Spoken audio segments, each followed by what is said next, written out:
乡亲好，我是王小琪，欢迎大家收看出面台会。我哋下呢是除了种做跳那么嘅沙龙店哦，冇错，也就是礼拜台湾队大陆快放64项父母嫌疑自重，其中一种嘅3样哦。礼拜嘅父母正义为检草检台旁，出面台会都当讲咧关系为连连2则礼拜，向下来讨论，到底个父母带来对台湾3样嘅影响哦。香港基本出面台会都当讲咧，到嚟突然两探，为求到嘅系了每种每番入提一线嘅工作者3日推表，还有公部门嘅推表，老地方委员或者专家，大家都向下来讨论，到底礼拜嘅开放对台湾嘅3日会有乜嘅影响到冲击，香港政府要做好哪条嘅配套到处理呢？因为下样批许到开会讨论嘅现状。开会了！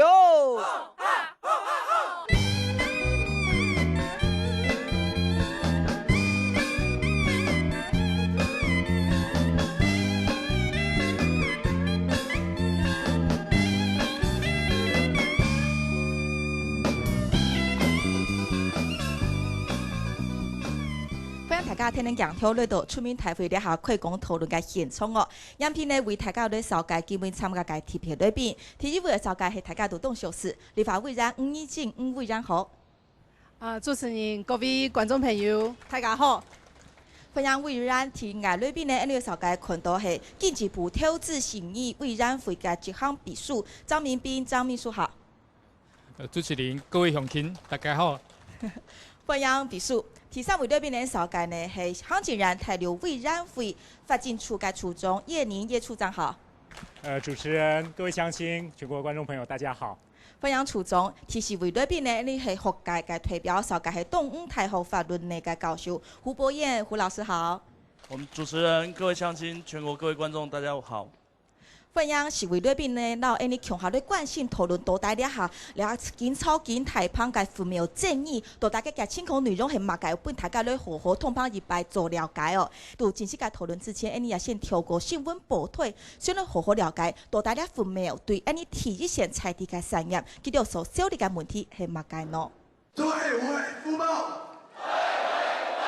318學草反父母因以上為國界高度關心，其實到去年父母嘅簽單就已經打亂了產業界嘅編輯，尤其從每種每番業一種算係細資本經營嘅產業。政府開放嘅條件強大，佢600萬是做得來嘅，20萬美金佢是做得來，所以按樣嘅資金嘛，嗬，非常係適合大陸嘅一般基層嘅人帶600萬來台灣。來開啲美容行業，啲美容行業佢開嘅時候，佢唔是用到600萬，佢可能100萬、200萬佢是做得開嘅，出嚟400萬佢做得起，比如我賣隻小公寓，嚇大，所以佢貴隻來嘅人偷家又好，韓國兩岸幹部又好，佢安田嘅會所度做得強下處理嘅。係講都做得自我滿足，按樣樣來創造台灣創業機會呢。韓卡都按樣條件下所開放嘅市場，是53年以下嘅細店兒，比如像梅花業、浪漫業，還有春影業兩條，南北嘅變化強怕東南北亞。技術方面，一定唔會輸佢啦。韓國嘅品質一定也唔會輸佢啦。所講一個講義嘅過來家哈，一個售價方面，材料也是有親太關係啦。還有下二腿，南北係講開放咧，有動到嘅留置事業，今年到職場要按規模為順利麼？大陸我們一開始就覺得他們是黑心商品很多啊，然後他們就是很多台商去那邊工作，他們什麼就課稅課得蠻嚴重，我就覺得他們的就人沒有很好，就也不會想要去他們公司上班。包含人才嘅培育、產業整體競爭力嘅提高，還有產業底下情況嘅把握，都係討論父母強大。政府應該先為民間做好通盤嘅調查，還有環境配套掌來經營嘅。政府在這一塊應該先跟我們輔導好，讓我們體質增強嘛。你讓我們體質變強壯了，我們要面對競爭就有辦法。台灣技術有優勢，父母嘅水準當高，不過南北為面臨嘅到底係乜嘅新嘅條件，政府講清楚了嗎？透過樣片，你長地講，面對兩個父母沒有意啊，佢係關係呢，你大家生活嘅每每一个部分、每一个角落，可能都会让民生生活动相关哦。透过短短嘅事件，相对大家咧扫解，大家咧分秒間問題，大家嘛嘅清空哦。你咧看到，其實大家兩岸服務貿易協議嘅開放項目啊。台灣對大陸開放總共有64項，大陸對台灣開放呢有80項，佢亦都係大陸開放嘅東西較多吼。不過呢，佢有啲部分冇乜嘅強弱，你看到包含啲項目當中有送業啦、通信啦，了到應酬相關嘅工廠了到。不過到大家提倡那種服務貿易跟貨品貿易，佢嘅屬性係冇乜嘅強弱，像貨物它從出產、生產到運輸到交易，可能都看得到、命得到。不過服務貿易、服務這種東西係抽象，可能唔係看得到、命得到嘅東西。比如講大統天發就做得提供服務，從安樣嘅東西應用喺啲管理，咧係大家都關心嘅問題哦。還有個看到，從因啲根本而嚟討論嘅就係咧看到洗衣、美髮、線上遊戲等等，還有看到從娛樂文化運動公共利益通旁都有哦，所以咧各種關係呢，因為生活百業，整個市井小民的生活都會受到衝擊，影響就係到兩片。其實美容美髮業為什麼說他們擔心會首當其衝？你看到幾條小弟係乜嘅呢？因為看到你下全台灣台鐵有10萬間那個店模有安到吼，大家都會洗跳那麼啊哈，有30萬的從業人員，這個是比較狹隘的定義。如果我們包括一些建教特殊的合作學生，可能還有70萬、60萬之譜啦哈。單一的店家自營作業者就是哈洗新本嘅哈，都佔得有893安到，台鐵都係532以下，然後就洗嘅資本，大大業界小利嘛嘅喏，第一個。就係時鐘，台灣嘅時鐘就安台安水哈，其實早就已經飽和，更怕係如果入資進到台灣來經營投資，更怕會帶來係惡性競爭。還有呢，有自己規模安台，規模成本嘅考量，係咪會落價嚟從呢個時鐘咯？還有個小利嘛嘅咯，你話本土嘅洗生意哦，本來大家都冇想嘅時到對岸嚟做生意啊，所以過好即刻嘅盤完就做得，唔過你啊做得多麼？還卡你下物性嘅美容美髮產品輸入。又馬上嚟狂滾，那可能都係業界咧下動慣性嘅問題。你實際嚟到呢度咧動題又係同業界朋友嘅欣賞哦。好，你下撈事件開放俾大家，咁啲大家有冇嘅意見？用兩個機會講出嚟。哦，兩個欣賞巧秀咧嚇。我有2點嘅意見啦。第一點呢，政府完全冇讓咱業者來交通做直接來體力來錢嘛。尤其呢，咱用美髮業係一個非常弱勢嘅產業啊。政府呢？幾十年來也唔是來關心過啦。我哋拜政府在業者乜解都唔對，乜解嘅內容都唔對嘅情形下，其實一潛落去啊，你講你到時開放業來了後，你對啲業者有造成啲傷害。所以先生，你講其實簽兩個服務協議之前，你就完全唔對佢簽乜嘅內容。完全唔對。政府部門冇下來談呢條意見。好，所以對大家公會選民方面都冇得到自信。全冇啦。哦，所以實下咧用做也唔啲呢嗬，維修麼啊？當然維修啱站在公會嘅立場，也因為有80%咧嗬，全部係他寫資本呢？寫資本嘅經營就佢非常嘅擔心啦。對，先生提到，其實他第一線美容美髮業，到底政府要簽這個服務貿易之前，完全不曉得它的內容資訊是什麼，相關配套也不曉得。還有鄉親朋友提出冇強意見款翻冇？政府開放20萬美金，就可以帶由負責人帶2位幹部到我們台灣這邊來。如果說他有配偶有子女。如果依親，對啊，家眷依親過來，那可能他本來3個依親過來，可能就5、6個啦，5、6個、6、7個，那如果這個情況下，在加上他們如果說真的是年輕的，剛好20歲的，他也是可以在他的店裡面工作啦。所以怕其實並沒有創造就業市場。對。而且擔心他們人如果帶過來了，對他帶過來，他們的思想文化跟我們這邊完全是不一樣。然後他們的如果是在洗頭當中，還是說在言談當中，如果有灌輸到他們的文化、他們的思想，有時候是洗頭兼洗腦一樣。洗頭兼洗腦。對。然後我們目前比較擔心的哈，就是政府以後如果是沒有有效的管控，等於是變相的勞工引進勞工。哦，可能是变相的引进劳工嘛。本来是要开拓市场，结果市场变封闭对，了。他20万美金，他5、6个人可以过来啊。他如果过来1清的都是年轻的，那怎么办？是，好，谢谢这位先生。谢谢。到底他提出来疑虑是不是真实的哈？待会我们就马上来请教来宾。还有其他乡亲朋友也为到意见讲出来么？了解降价该谁啊？大家好。我现在目前在中立开那个美容护肤沙龙店哦。那因为我觉得说这几年经济已经不景气了哦。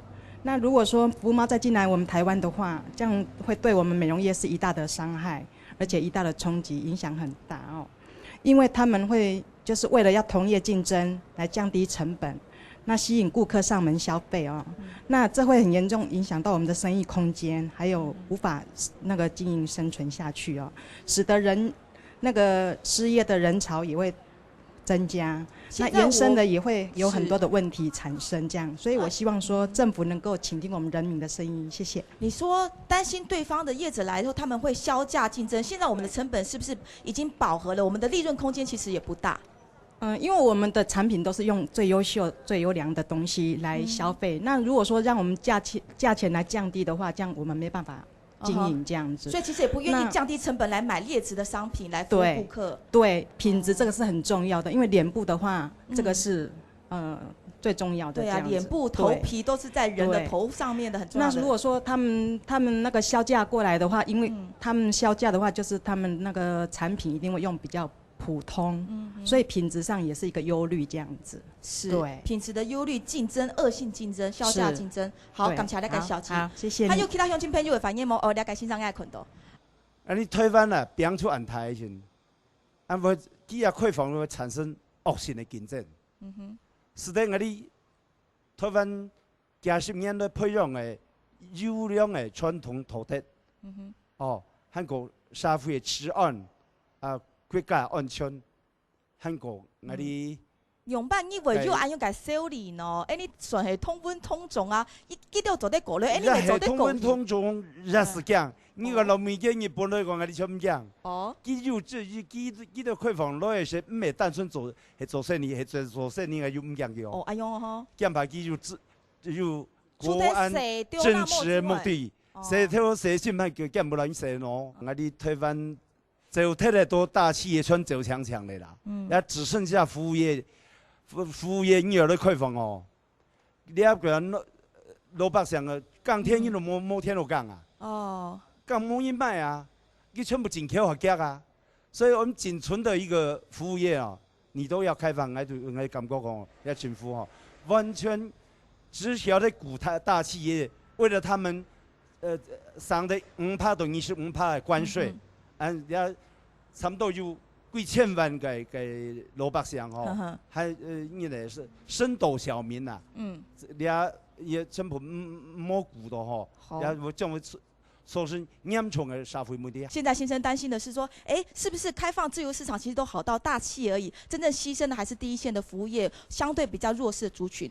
为然爱现为抢问伊啦，大家甲线上你也谈到咧吼，其实了解父母苗裔汇丰了解持有协体啦吼，对基督来讲，无论系做挑那么诶，还有很多的零售商或者其他体育线嘅，大家嘅收入都强用诶，你知道基督用办法按照冇信心嘅原因很多来为对喏。那数台方有一只数据吼，就讲吼，其实大部分的美容美发业吼，平均的个一只店面吼，其雇佣的个人数啊，差不多2到3三。2到3个人。平均的薪水啊，那只2万到3万左右。2、3万的月薪。其实也只行业都讲很难谈到的，因为附近7家人、7家富人家，也系讲7家来小本创业，所以讲其他开放以后，那相信也种个市场吼已经饱和吼，台湾也有一只数字吼，佢讲，也只市场饱和的情况之下，太多人来到亚台湾，今仔去看市场，今仔去讲我赚钱，市场饱和之下，其背后係唔係有嗰種嘅特殊嘅政治任務吼？我上我來，吼，佢上我來嘅時間當然佢不惜重金，不惜資本嘛，吼，佢來嘅時間，佢要用將來嘅時間，佢要用小價嘅方式開始來佔有市場，也攏係小行業所擔心嘅。用小資本嘅生意，佢就打唔要全部會打網梯啦。係啊，主要嗱講依句話所以講，人哋唔滿講冇關係，你總講上我開放，人哋反滿講，那台灣嘅行業同樣嘅美容美髮我去大陸嘛，那人哋講哦。其实台湾一度嘅较太健的吼，美容美发业做都去太溜嘅，唔是等下摆风苗签的，佢都做去太溜嘅。佢去太溜以後，佢嘅情況樣，因政府有追蹤嘛，有賺到錢嘛，佢都冇去先追蹤，一下要開放本期太溜嘅來到台灣，啊來帶人去個嘅較小型嘅嗰種嘅行業喎，按樣嘅衝擊都係對人一般嘅生活嘅衝擊，所以大家講嘅都講，對人一下簽了以後，細件嘅冇辦法得到好處，因為佢唔會因為簽都過去嘛。那太健呢一做都過去嘅，啊太健呢而家冇特別因為簽嘅以後去檢討，糾結，也係講特別要推佢爭取特別的利益，啊按樣也擺簽，啊對呀生活又有衝擊，啊你簽乜嘅，你都冇平等冇對等，所以大家擔心咩係呀？非常感謝魏然，這邊問題我先請教我們的秘書啦哈。現在這種5人以下小資本的美容美髮業第一線，其實佔了整個業界的80%以上啦。也就是說，最大宗的這個量能是在這邊。那現在這個開放之後，剛剛鄉親朋友還有委員都提到了，最擔心的就是，其實如果開放了，那些大企業早能夠去的時候，在千福茂這些也都去了，那還不說有沒有追蹤他們實際的成效如何？光就講現在在本土的這些第一線的走挑那莫感因啊，他們將來面對是相當嚴苛的考驗。如果大陸以低價的成本來進惡性競爭的時候，他們的生存機會在哪裡？擔心這個失業問題。所以我們事實上，我們過去都非常嚴格在執行這一部分。像我們一開始的話，就是他那個投資人可以來，一來我們就給他3年的一個入境的許可。後來我們就發現說，有一些人可能是想要去利用這方式來所謂假投資真移民。我們立刻就跟移民署這邊去檢討，馬上就把3年縮短為1年。所以我們過去在這將近5年的時間，我們核准入資每年差不多不到100件。我們現在到目前為止5年了，我們開放幾個啊？總共只有513件哈。513件。那事實上已經到位的部分也只有365家公司而已哈。那人的部分也只有264個人次哈，這是人次哈。真正現在因為我們一年要審核一次嘛。所以現在還留在台灣的，包括眷屬才120幾個人。所以您的意思說，即使將來服貿生效之後，這些方面是可以控制的，是不是？對。好，我們先5年來，我們一直都這樣嚴格在管控。好，以5年的成功經驗啦，希望是不是下面可以這麼做？我先把問題請教我們胡老師。針對我們像今天在場的美容美髮業，將來如果真的服貿生效以後，會被排擠到的是一群什麼樣的人？這個街弄巷文裡面很多小鄰里都有的美容美髮店，他們的從業人員大抵的形態是怎麼樣？他們是弱勢嗎？還是他們有優勢的競爭能力？他們會不會是最吃虧的一群啊？就如同剛剛委員跟秘書都有提到說，我們大概目前從業人口就是說美容美髮業的從業人口大概80%到90%，其實都屬於單一店家啦。是。那這單一店家其實它面臨一個問題，就是在於說，其實這些大陸廠商來到台灣，他必然不可能說把他的人通通全部都帶來。是。所以說大家有一個疑慮是說，他把他的勞工全部都帶來，這件事情，這實在是一個不可能發生的事情，也沒有到那麼誇張，也沒有到那個誇張的事情。可是呢，現在問題是在於說，我們現在的美容美髮業的那個什麼，就是我們整個市場已經接近飽和。是。那接近飽和之後，有一個新的店家進來，他就會把原來的店家擠出去。當什麼時候的什麼樣的店家會進來？他們也不會是獨立店家，個別的店家跑來台灣投資，他們同樣也都是屬於連鎖型的店家跑來台灣投資。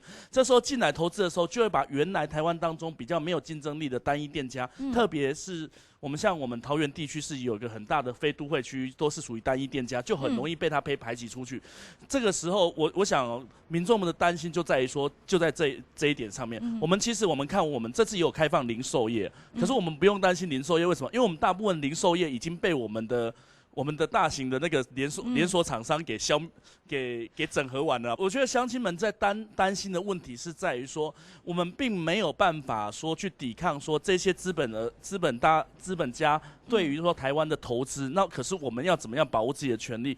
那另外一件事情是說，當然啦，我們開放這些大陸廠商來台灣投資的話，必然它可能會引起台灣的就業，就是說我可以僱傭這就業，說那必須要確定一件事情是說，這些大陸的廠商他願意所僱傭的是說所謂的我們這些單一店家當中所訓練出來的傳統職業的人口。至於說人的移動當中而言呢，是說不會說有這個勞工的移動，這真的是不會有。可是說我們說有所謂剛剛執秘有提到說，我們要全力的防堵所謂這個就是假投资真移民的情况。可是这个其实在各个国家的而言呢，这其实是一个正常的商业投资的移民的一个管道啊。那我们现在又从刚刚执秘说，为了避免说他们假投资真移民，所以说我们把从原来的3年改成1年。可是我们现在未来希望他永久在这边生存下去，你不可能1年这样子，所以我们又要改回来3年之后，3年、6年、9年，等到他成长到一定的情况之后，这个店家在这里成长，你必然一定要让他继续的居留在这里，不然老板走了之后，公司就要撤走，原来的台湾员工就会面临再次的失业。是胡老师提到一个重点哦，其实这种开放、自由、流通的形式之下，真正我们第一线的员工能够无缝接轨吗？能够自由的转移他的工作权吗？这可能是个大哉问。处长，我这边也请教一下，其实我们陆委会在对大陆的这些相关的投资的谈判，可能一个很大的原则，是不是针对我们的产业面做过爬梳、做过整理，对他们现况有了解，才去做这样谈判，还是先就某种惯例先去谈判了之后，再回顾来怎么样弥补这些问题呢？我们当然谈判的过程都会考虑说什么是对台湾有利的。那简单来讲，就是大家其实刚才也提到，就是说以我们台湾的服务业来讲，大体来讲其实是又胜于大陆的。其实大家对于自己的技术、对于自己的服务都非常有信心。比如说大家说刚才所提到的美容美发业，其实它有一个很大的特色，就是说它其实是跟这个整个邻里是结合在一起的。它的人的品质是非常重要的。那我们其实台湾的人的品质优于大陆，这个大概是可以肯定的。所以刚才他提到说，洗头一定会艰辛的。我猜如果是这样的店的话，恐怕要在台湾生存是不太容易的。那第二件事情，大家也提到，就是说它会不会销价竞争，特别使用到劣质的产品？那这件事情也是同样的，就是说我们的所有使用的产品，当然都必须要经过我们的检验单位合格的才上市的才能使用。如果不是我们这边检验合格上市的，是这些业者是不能使用。第三个，大家也提到说会不会有我们就业机会的问题？那其实刚才胡老师已经讲得非常清楚，我们这次开放的并不包括劳工来台工作，所以换句话说，他并不是来台投资这个美容美发业，他就可以来台湾工作，这是2回事。那相同的也不会因为他投资，他就取得，我们有听到坊间一些说法，说他可不可以拿到身份证，是不可能的。好，不然唐都两家公部门代表讲，记得要把关，记得要监督，记得呢，应该技术品质都当好，唐时咧冇乜嘅问题，系安样吗？先讲人员啦，吼，讲要把关啦，吼，公司采发啦，香港的经验，Andy 讲香港吼，差不多1日佢开放4-5到香港去移民，吼去工作，吼，佢开放嘅4-5，其实也喺香港用要到今日长度，佢會反彈，因為一4-5都全部經過佢中國大陸嗰邊政府嘅審批，當同意不用一批嘅。你香港咧，佢會咁我不用凊彩13年，冇背景咧，冇專業人士，冇貼片冇貼咧。當然，佢政府我標意思，佢中國態度佢要標人過來嘅時節，你講佢背後冇標佢特殊嘅目的、特殊嘅身份咧，你佢會標入來。好，那相信香港特地有選過人才有辦法進到台灣。香港嘅經驗，那相信嗱，佢台面上佢嘅具備嘅專業，那相信一定有，佢一企業身份，也係專業身份一定有。但是你用為啲佢背後嘅企圖，所以你看用嘅把關，其實對太量全面開放嚟講，對人擔心嘅都講，你完全冇辦法來預測睇一種嘅佢背後有政治目的嘅部分，尤其佢多全面開放以後，你用錢來審查。你用錢來審查20萬美金，按條話講啊，假投資真移民啊，公司採訪，你看過美國，看過英國，看過日本，這個投資嘅門檻有幾高誒？20萬也係各位聽眾朋友，20萬美金太嚴嘛？按市場呢600萬呢，按講較難聽啲，也買10店面都買唔起，600萬你都喊起來，曬過來乜嘅目的？既然數字既然數字，一下台灣有一個現象，按頭話講美容業、美髮業嘅技術清好，係那頭話有講啊，太多人來也唔係看市場，佢來也佢也冇背後一個政治目的嘅時節，佢也唔係像個移民，佢來也做乜啊？來也投學啦。啊，相信所有相信都了解啦。太多人投學佢也我來學人嘅技術，學人嘅模式、服務模式，先係一流嘅。佢學睇以後，佢我來投資，佢我來標錢、供錢來，佢我來投資更加太簡單。其實佢我來打幫人嘅台灣嘅行業，其實真簡單。所以嗱，對人講服務人嘅設計服務品質，我有信心係，嗱因為人都有信心。但是人哋面對佢來嘅目的，佢我來學嘅時間，人嘅技術、人嘅輔導、人嘅人員。那个流通，吼对呀，其实也较担心的。乡亲朋友谈到了后，那边讲出应该讨论过后，你就对那个议题，是不是还要继续来讨论个问题？长卡手改革小基线。你下米农米产业啊，哈，就食行按照证照，哈，执照的制度，啊，你汉白开会，目前按台湾来讲啊，是当到个营业执照都冇话冇讲证照啦，哈，营业执照纳税的，政府都冇办法管理的。汉一摆，你的政府讲，你政府唔开放证照。但是呢，那美容业是本来是证照的，错。该你汉白政府用百姓管理，哈。韩国一点是一级到丙级的，两种的证照，到底哪种的做得做设计师，我就抢门了就工人哈，抢门的政府单位。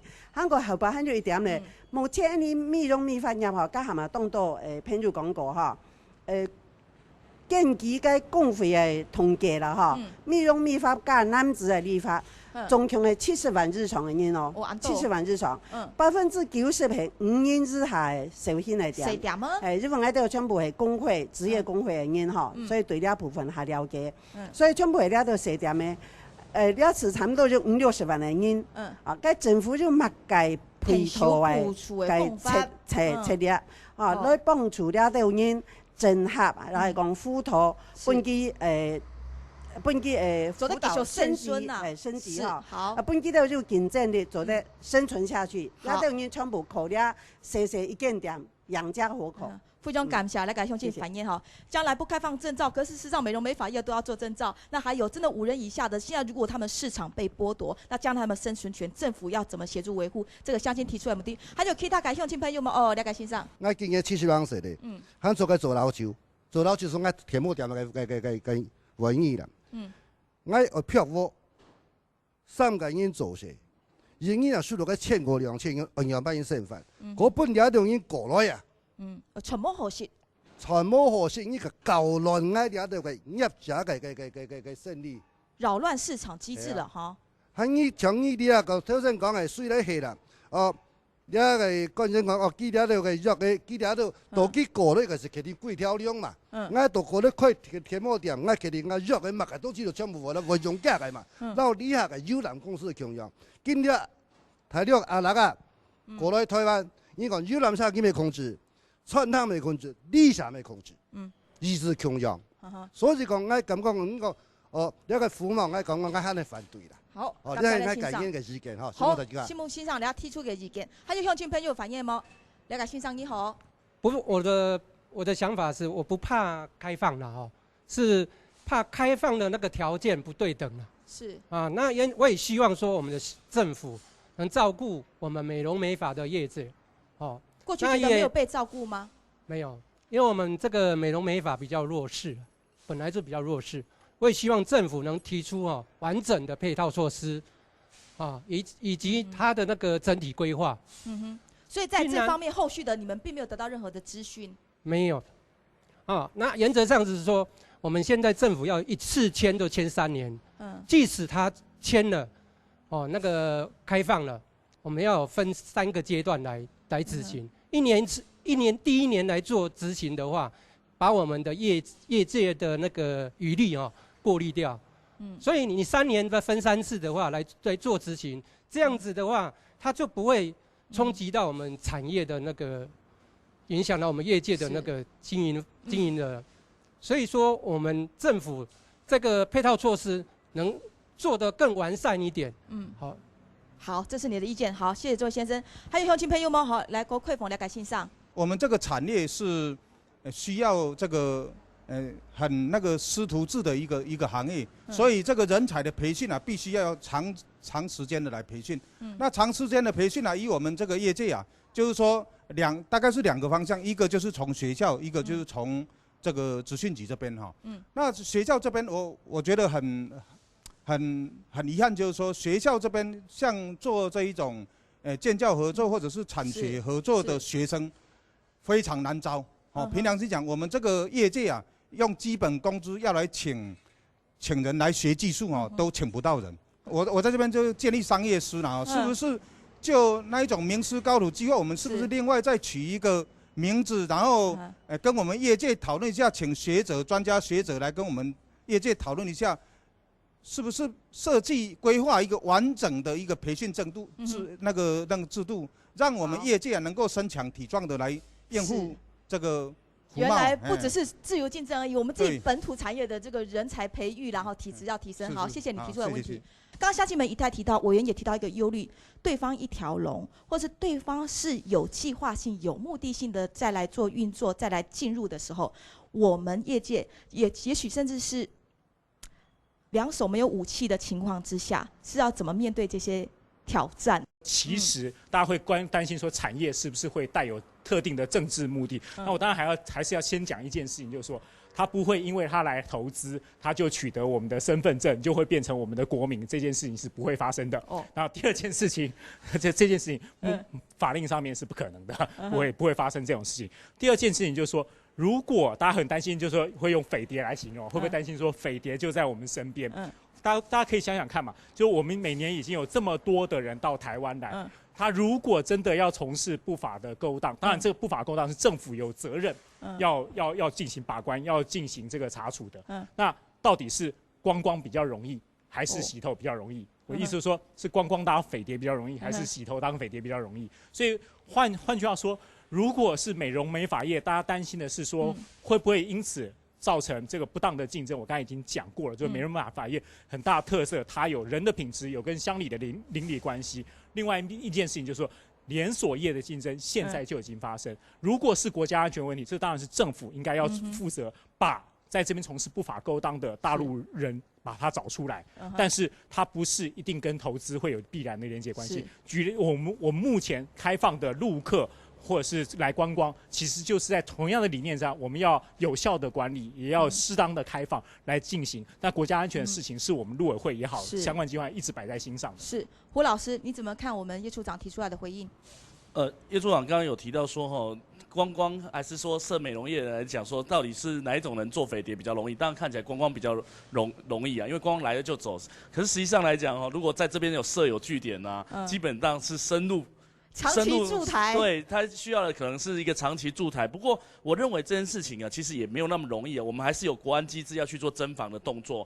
所以说，不管是他只是要来转一圈，还是说要在这边长期深入，这本来就是国安问题啊。那这个恐怕是说，是大家的疑虑，而且这个疑虑一直都没有办法去排除的。可是我其实另外一个，这个是单点式的国安问题。其实重大的国安问题是存在于说，因为我们如果借由服贸的协议的部分，而这个协议当中没有一个区域性的防免机制之下其实我们增加了我们跟中国大陆的经济的依存度的存在感的话，恐怕这个其实是在国家安全上面而言，大家的更忧心的部分。因为你如果我刚刚讲的匪谍，这个实际是违反国家安全法的问题，本来就要侦破了。可是如果当我们的整个依存到这个国家身上的话，那恐怕那个是人民倾向的改变了，对，很难处理的。那个恐怕是我觉得我们虽然跟大家宣传可是这个大家想法都会在说，那以后要怎么办的问题。是，感谢大家都抛出这样的问题，大家做来回应不过呢，下下有些协会杨秘书仲咧继续讨论，了解负面嘅相关议题。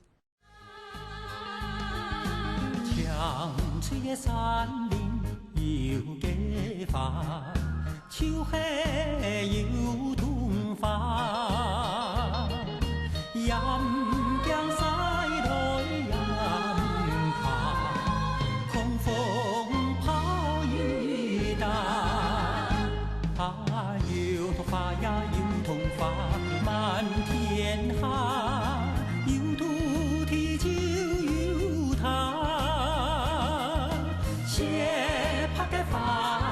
象征爱的客家，烟秋冲它，烟秋冲它，坚强体格。像这个山里有几番。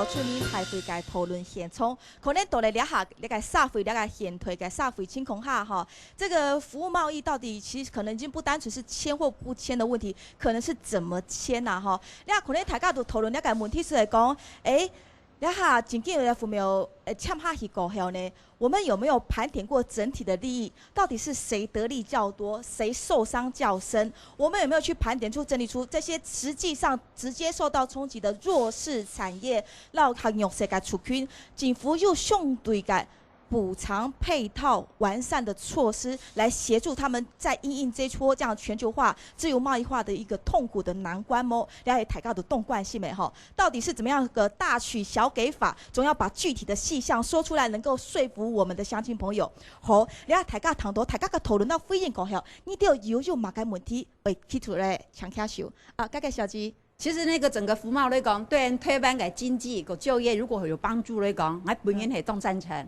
不过现实一面，考虑到我赞成，的经济起飞好，的就业机会够系好。不过的你要走美容美发，说实话，台个动都像系5人以下的小型公司。小型公司那种工作室那一种的，嘿的，产业类似工作室5人以下的小型公司，我都唔系连锁企业。那5人以下的小型公司的时候。政府对我们的规定很多，第一个劳基法一定要照他们的规定，然后你就上班8个小时，剩下的就是算加班。我哋唔係工廠啊，唔係人一上班時可以緊走，進入個行台係電影黑過咧，我哋用開始就做噶，係你也提這問題，然後提這問題嚟講，大陸一個來台灣，記得係一條龍作業嚟講，它整個係連鎖企業，對於我們5人以下的小型公司呢？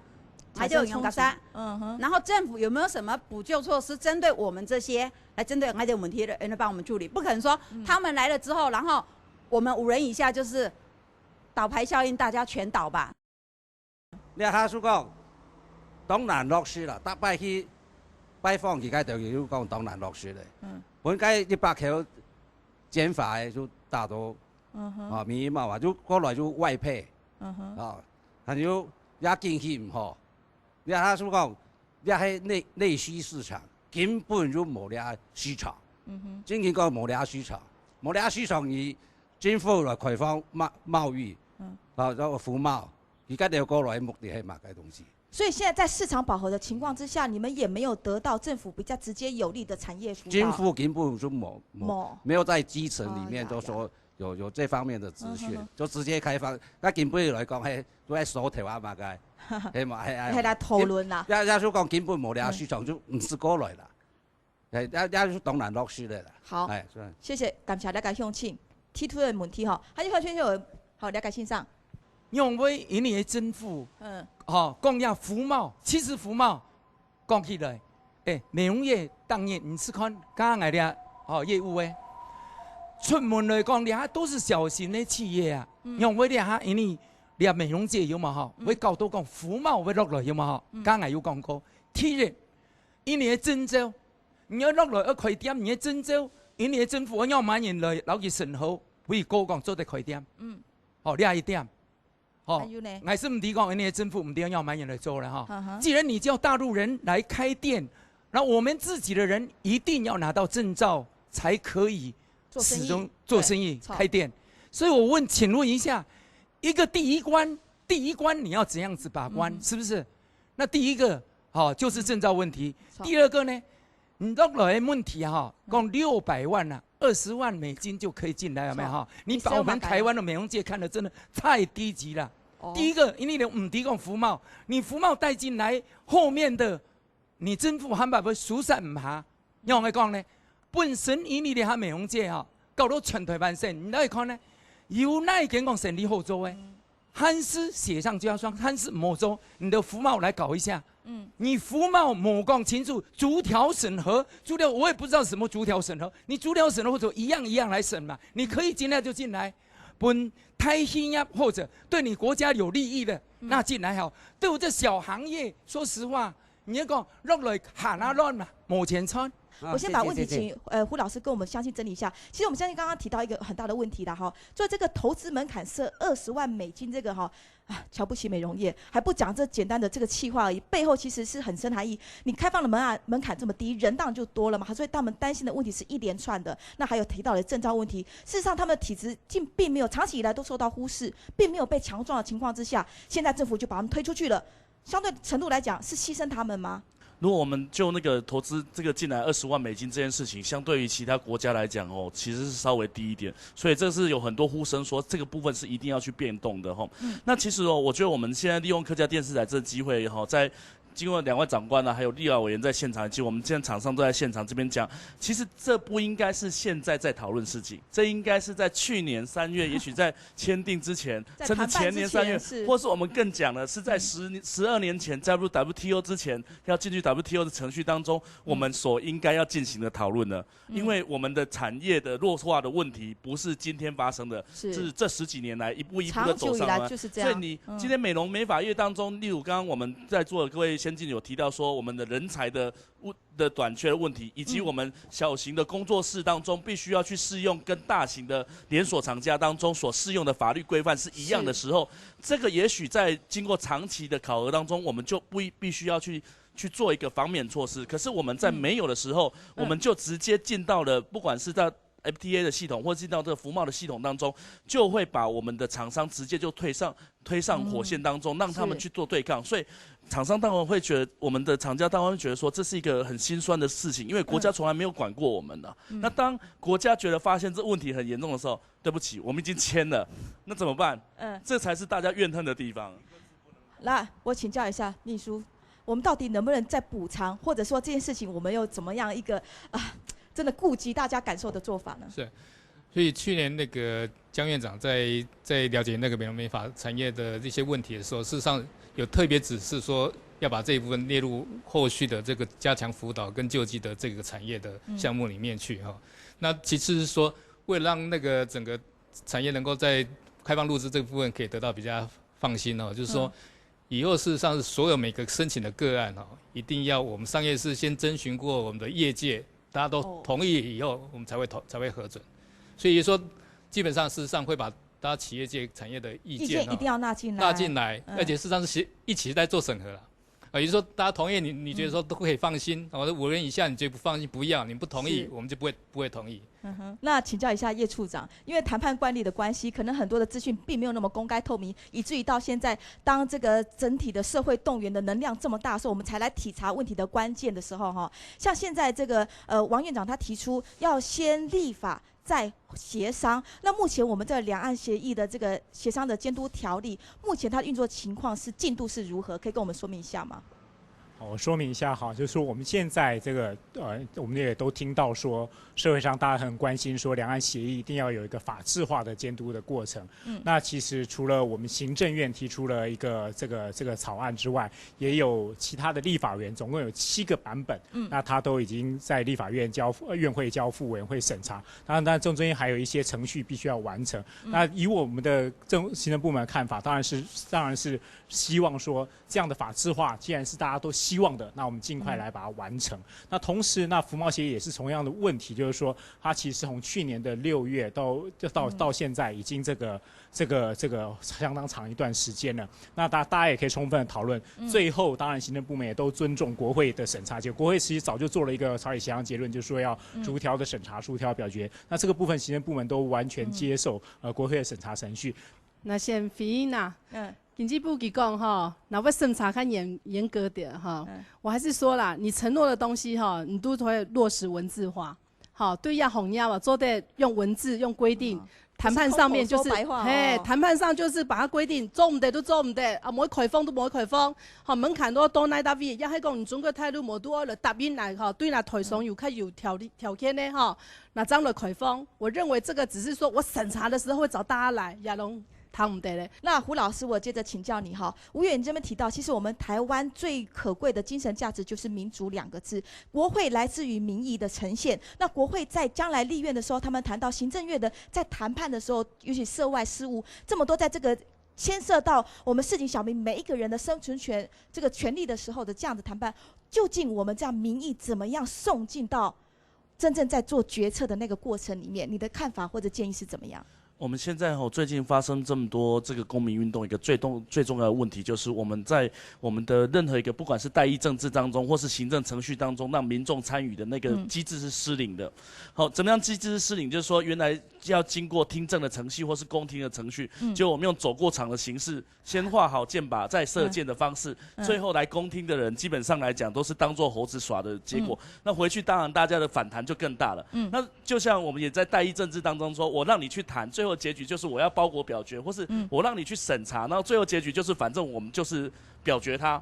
那这样的审查就变成审查的意涵就出现就没有办法出现了。为什么？因为其实国会是一个很公开的地方，其实很多东西就是要公开，再让民众可以看到说我们是怎么去审查这件事情，而不是靠的是说我们去协商，靠的是表决。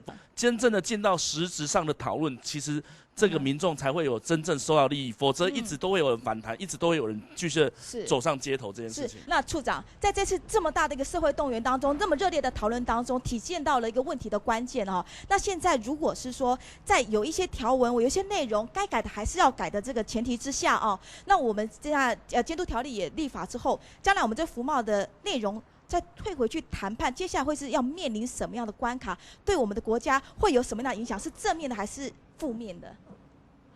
我要说明就是说哈，大家坊间有个说法说，服贸协议一个字都不能改。那其实陆委会从来没有讲过这句话。那可是它就是像一个合约一样，它除了我们自己的立法院要审查，我们的行政部门要同意之外，它还有另外一方的当事人，就是大陆要同意。换句话说，如果我们动了它其中的内容，当然我们必须要跟对方重谈，得到对方的同意之后，这个才会生效。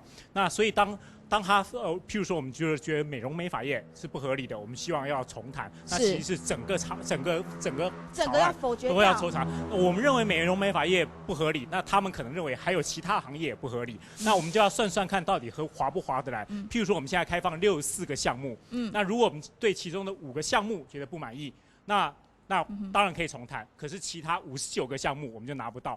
另外也有一种方法是说，如果我们整体评估，其实刚才也谈到了，这是一个整个来看的。如果整体评估它是利大于弊的，那我们是不是先把那59个大家都很关心的先拿到？先让它生效，剩下的5个再继续去谈。那这个其实就是整个两岸协议也好，或是国际协定也好，它都必须要做取舍的。那是不是我们要考虑说，把服贸不管退回也好，不管否决也好，都必须要考虑到底是得失之间到底怎么样是对台湾最有利的？那另外当然还要附带提到一点，就是说大家提到说现在整个监督条例的版本，那委员刚才提到好像认为说行政院版本是最松散的。那我要强调就是说，其实包括委员刚才所提的影响评估计划也好，或者是缔结前必须在立法院办公听会也好，民进党的团以及台联党团的版本也都没有。那其实这个行政院的版本其实已经很完整的，从协议的开始到结束，它的沟通机制都是有的，而且我们也认真的、诚心的希望政府跟民众也好，跟国会也好，能够建立良好的沟通机制。是完整的版本，而且利大于弊，利大于弊吗？我们最主要这次的整个服贸的部分呢，我们看到的是，到底能不能改这件事情，其实没有任何从高层回应出来，所以才会产生这么大的争议。好，那如果说今天在谈判的过程里面，如果我们不要执迷不悟，说可以改，那所有我们这些不管是我们美容美发业，或是其他的红亚全部有配套措施，真的是连配套都没有办法解决我们的伤害，而且影响从业人员如此之大。那真的就要去把它改掉，错的总不能一味的一头做下去啊。没错，那我们其实我们在立法院，还包含这次的反服贸的学运或公民团体也一直问，到底政府一直告诉我们说利大于弊，利大于弊，是谁得利？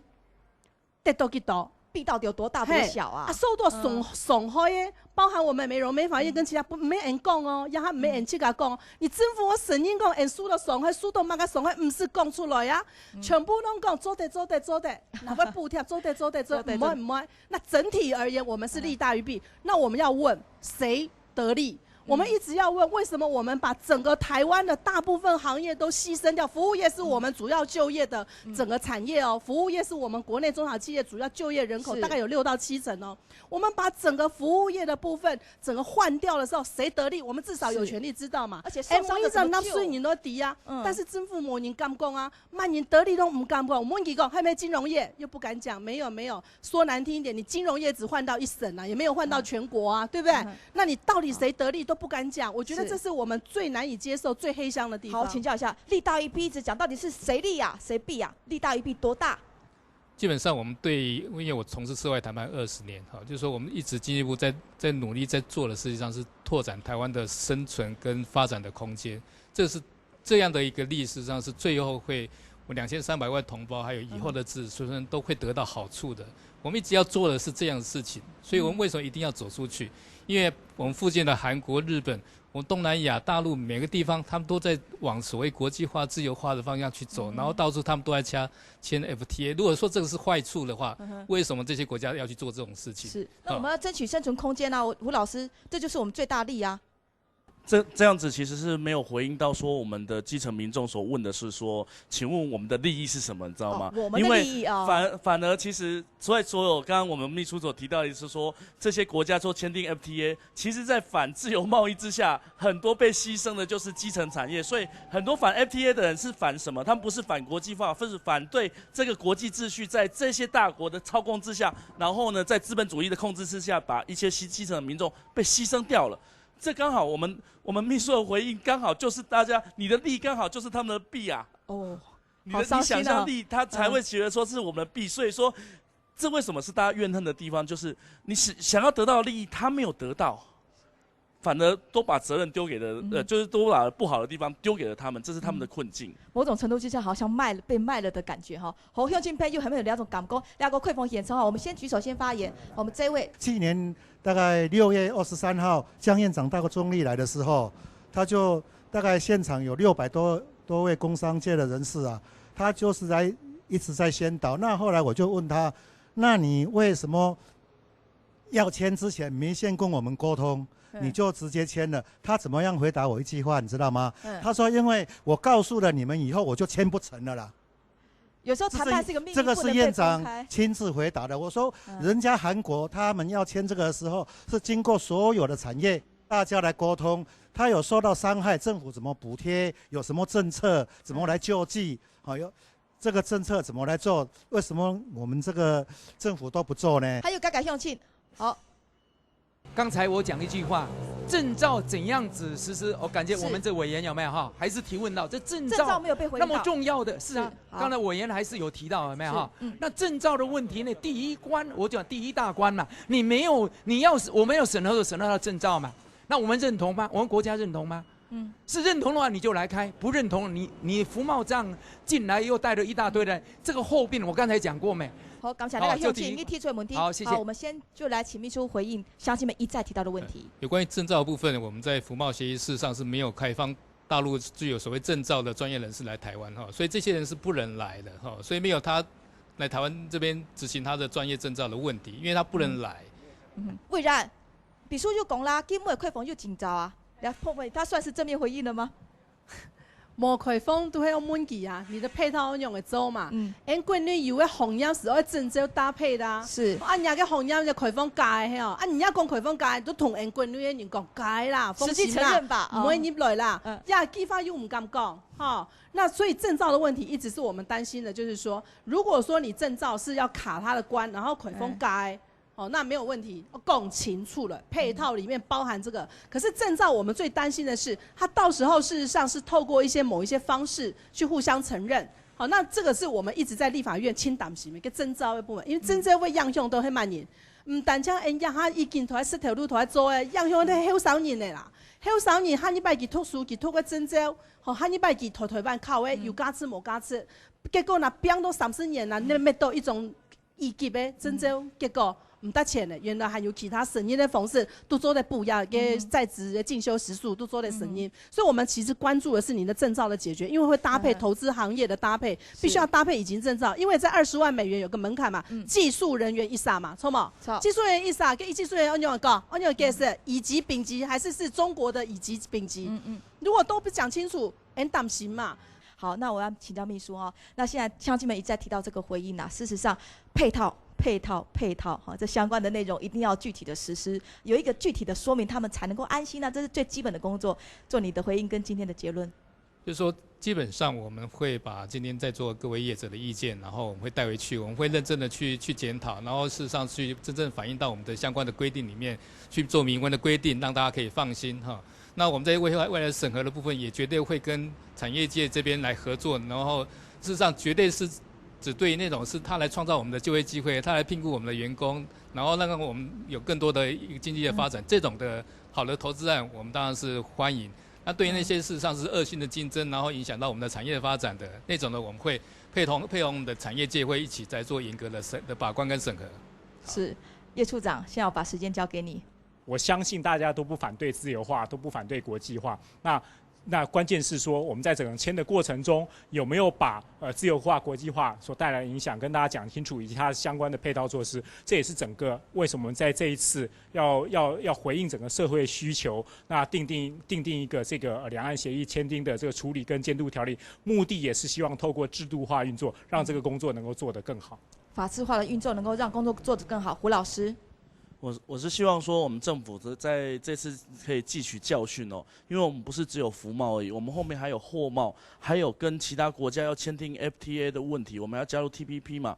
那往后这个问题如果没有事先沟通好，我想每次的抗争这个成本都可能比我们未来所获得的经济利益来得大。的确是发人深省的结论。魏然。